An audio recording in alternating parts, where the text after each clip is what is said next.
Oh my, what the hell is this? It just sort of removes the pressure of losing or winning a game. It's like less about that, I think, and more about like how the general interactions go. So I like to sort of Hacks kind of does this too with endless friendlies on Battlefield. That's like his preferred method of practicing. Obviously, you make different decisions based on like if you're on like a suicide dare with Falco is going to be a little bit different on your first stock versus your last stock. And the dynamics of rest also change a little bit and whatnot, but the general interactions in a game should be mostly preserved, and I think it this is something that I like to do sometimes is just if I'm playing with somebody to teach, or if I'm playing with somebody just to like get a sense for how they're playing or what they're playing. It's like we don't have to play the 20 stocks out. It's more for me just like removing the idea that this is a competitive game and Yeah. more I- about it's a cool concept. It makes sense. I've genuinely never done it.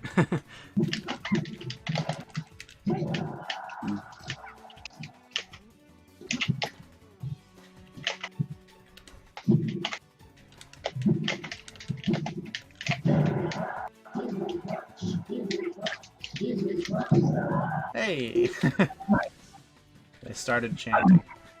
so cool. I don't know how many stocks that was, but Too many.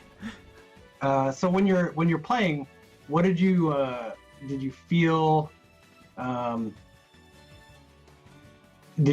there any like things that you noticed or observed, or where does your mind immediately go when we played out those stocks? I would say my frustration with edge guarding was probably the worst. I didn't feel neutral was that bad. Obviously not ideal, but I feel like anytime I was on the edge, or even when you were on the edge, it felt like I didn't know what to do exactly. Right. So this is like a pretty big part of I think formulating your game plan comes down to a few basic things, right? It's obviously it's in the context of the goal, which is to win the game, right? But the way that you win can vary depending on the character, right? Some characters want to sort of play a war of attrition with you. Some characters want to get you off stage early. Some characters want to combo you to death. Puff, obviously, and most top tiers have a way of incorporating many of those things into their game. But edge guarding, I think, well, okay, so I might be misparaphrasing here, but PPMD would always say you should pay attention to the critical moments in the game that are the most important and that will occur most often. That's how you should formulate starting, right? So in terms of one of those big things, right, is edge guard. The way that you edge guard is you know for a fact in any reasonable game of Melee that there are going to be situations where your opponent is off stage and that you have to capitalize off of them because those are the highest the highest value interactions. I mean, one of the very basic things I think is that when Fox is like all the way here or even further, it's really about just making sure that at the very least you can grab ledge to deny him the ledge if he can't make it back on stage. Mm-hmm. That's like the basic that I'm sure you know about. Right. But formulating your every other option is sort of in relation to that. So if I'm close enough, how do you visualize where I can get back on stage, right? And you have to sort of take into account the options that I have and the options that you have to guard them. But ultimately, I think that a lot of people place so much emphasis on like, oh, I have to cover everything, right? I have to cover ledge and stage and the platform, etc. But if you can just boil down your understanding of edge guarding into figuring out what my intentions are, that's often an equally or more effective way to learn about exactly what's going on, right? So it's less about like, oh, he went to ledge and I didn't cover it because I messed up. That's less important to me than, oh, I didn't even realize he was going to go to ledge there, right? I think that the latter realization or concept is oh wait, I didn't change it to to infinite time, might be. So we'll let this game play out, I guess. Alright, But does sudden that make death. sense? Like every time that something happens, it's like one thing if you don't execute on an idea that you had, but it's more important that you simply had the right idea of where I might go. If I miss an edge guard because I mess up like a timing or something, then that's very different than messing up an edge guard because I just didn't even know that it was possible that the other character would do that, right? Right. So something to think about. So more or less I should be focusing on considering your options rather than at the moment, you know, trying to defend them necessarily. Right. Considering, yeah, right. I mean, it's kind of a feedback loop, right? Where you identify, you have the idea, and then you put it into action, and then if your action fails, you formulate new ideas, which then manifest into improved execution and actions in the game, right? So, but at this point, it's really just about understanding, like, okay, he went here when I thought he was going to go here. He went here when I thought he was going to go here, right? And we can apply the same sort of logic to how interactions happen in neutral. For the most part, paying attention to what you're getting hit with, and not only that, but anticipating what the types of things that you can get hit with are is very important, right? So do you have a general idea of what Fox would like to do to you in neutral? How Fox would like to play the neutral? Because it obviously affects how you are going to play the neutral, right? Yeah, I know. I wouldn't say I have a good idea, but I know for the most part looking for grabs to do whatever with that, or occasionally punish like a miss input on the ground or something like that by just running up and up smashing.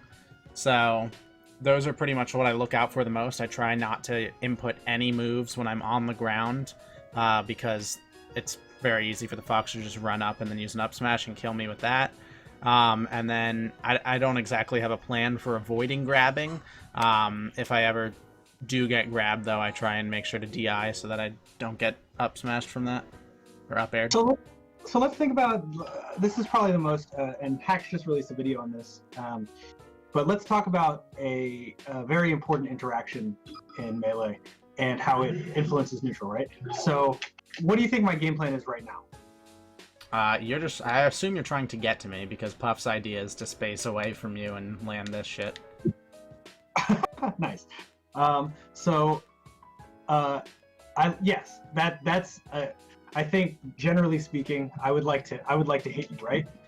So the dynamic is based not only on the spacing, right, but also on your percent. So just do me a favor and hold down, right? So you'll notice right now, if you hold down and then after I hit you, just grab. Oh, well. got messed up. I'm going to kill you real quick. So okay. So yeah, just hold down. I mean, this might be sort of overly simplifying things, but nice. So I'm gonna do it again. I'm gonna do a move, and then after I hit you, just hold down and then just spam R and A once I hit you. Okay. Spam R and A. Hold R, and then spam A after I hit you. Oh wait, I get it. Okay. Yeah.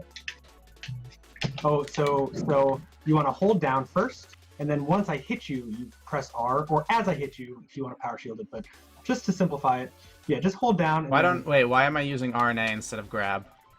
Well, it's sort of an option select that it's a little bit more complicated because a lot of marts will just kind of like hold R because there's a chance that you can power shield it. So it sort of option selects the power shield and okay. And shield grab. Okay. If that makes sense. Nice try. So I mean, you can try. I think what did I do? I did A before R or something. Yeah, you did A before R. Okay. God damn it! All right, hold on. I can do this. This is so simple. Okay, yep. Well. So I grabbed you, which means you were a little late. Let's try it again. Nice. Okay, cool. So you'll notice that if you're holding down at certain percentages, some of my moves do absolutely nothing to you.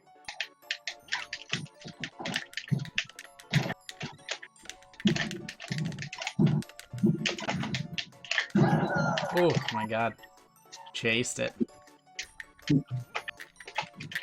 Thought I had beaten you when I got away from the first attack and you just chased and got the up smash. Yep, there it be. See, like in that situation where I'm under the stage and I only have 3 jumps left, I'm like, I gotta just get back to the stage, but I guess that makes me really predictable for shining. Yep. Melee players will take advantage of your panic in a heartbeat. God damn it. Am I just supposed to be trying to like jump there? Like what is when you up throw me, if obviously sometimes it's true, but if it's not going to be true, what is my ideal input? So it's called Smash DI. Mm-hmm. I know, I understand. Which is, so is that like the main of it? Is just when I'm getting up thrown, I'm just trying to DI properly? Like not so necessarily. Smash DI is different than regular DI. Mm-hmm. So what Smash DI is that every time you get hit, there are a set number of frames, depending on the move, of what's called hit lag, which is different than hit stun. Yeah. It's more obvious with like higher knockback moves like Samus's charge shot and things like that. But essentially, your character freezes in place before you move. I don't know if you can visualize like you getting hit by a Samus charge shot and then you kind of like electrocute yourself in place and then you fly off like 18 frames later. The hit stun is actually delayed. In that time, you can input movements, right? You can input on your gray stick and to a lesser degree on your C stick motions, right? And your character will move, even though you're frozen, your character will move small amounts depending on how many frames of depending on how many inputs you get during the frames of hit lag. So it's very tight timing, especially if the move has very low hit lag, like a jab or the first hit of up air. But the idea is that during the first hit of up air, you're going to smash DI during the hit lag frames, which I believe is like fewer than 10 frames, probably like 6 or 7 frames. So it's a very tight input. And you smash DI, I think Hungrybox does up, but left and right are also fine. Depends on the character model.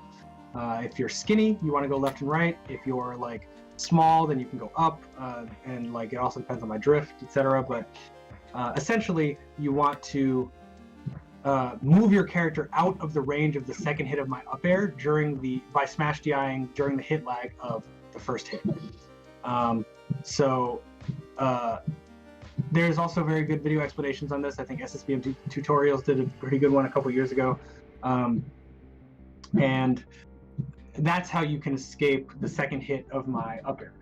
The counterplay to that for me is timing my up air so that I only hit you with the second one, with the second hit of it, which is not as hard as some people think it is, but is also like in the moment in a pressure situation, not necessarily the simplest thing to do.